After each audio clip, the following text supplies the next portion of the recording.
ഏകാന്തതയുടെയും ഒറ്റപ്പെടലിന്റെയും കുടുക്കിൽപ്പെട്ടാൽ കുഴപ്പമാണ്. സ്വാഭാവികമായും പ്രായമാകുമ്പോൾ സാമൂഹിക വൃത്തം ചുരുങ്ങിപ്പോകാം. മക്കൾ ഒപ്പമുണ്ടാവില്ല. സുഹൃത്തുക്കൾ വേറെ സ്ഥലത്തേക്ക് പോയിട്ടുണ്ടാകും. ചിലർ മരണപ്പെട്ടിട്ടുണ്ടാകും. ശാരീരിക പരിമിതികളുമുണ്ടാകാം. കാടുകയറി ചിന്തിച്ചാൽ ഒറ്റപ്പെട്ടെന്ന വിചാരമുണ്ടാകാം. ആരോടും മിണ്ടാൻ തോന്നാതാകും. പുറത്തേക്കിറങ്ങാതെ മുറിയിൽ ചടഞ്ഞുകൂടും. ചെറിയ കാര്യങ്ങൾ പോലും ചെയ്യാൻ മടിയാകും. കൂടെയുള്ള ജീവിത പങ്കാളിയോട് പോലും മിണ്ടാൻ തോന്നാത്തവരുമുണ്ട്. ഈ കെണിയിൽ വീണാൽ മാനസിക പ്രശ്നങ്ങളുടെയും ശാരീരിക രോഗങ്ങളുടെയും സാധ്യത കൂടും. ഇത് വീട്ടുകാർ തിരിച്ചറിയേണ്ടതുണ്ട്. ഒറ്റപ്പെടുന്നതായും ഏകാന്തതയുടെ തടവറയിൽ അകപ്പെട്ടതായും സ്വയം കരുതുന്നവർ മറ്റുള്ളവരിൽ നിന്ന് അകലും വിധം മനസ്സിൽ വേലി കെട്ടും. വെറുതെ ഒഴിഞ്ഞുമാറിയിരുന്നും കട്ടിലിൽ കിടന്നും നേരം കളയും.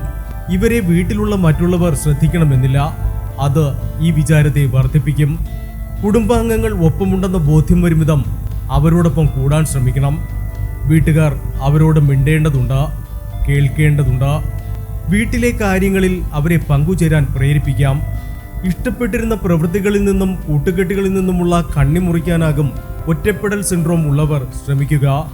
അത് തടയണം. സാമൂഹിക കൂട്ടായ്മകളും ചങ്ങാതിമാരുമായുള്ള സ്വറപറച്ചിലും ഇഷ്ടവിനോദങ്ങളുമൊക്കെ ദിനചര്യയിൽ ചേർക്കാൻ വീട്ടുകാർ മുൻകൈയെടുക്കണം. പ്രതിഷേധത്തെ സ്നേഹവും കരുതലും കൊണ്ട് അലിയിച്ചു കളയാൻ ശ്രമിക്കണം. ചുരുങ്ങിപ്പോയ ലോകത്തിലേക്ക് ആരെങ്കിലുമൊക്കെ വരുമ്പോൾ ഏകാന്തതയുടെ ഇരുൾ മാറി വെളിച്ചം വരും.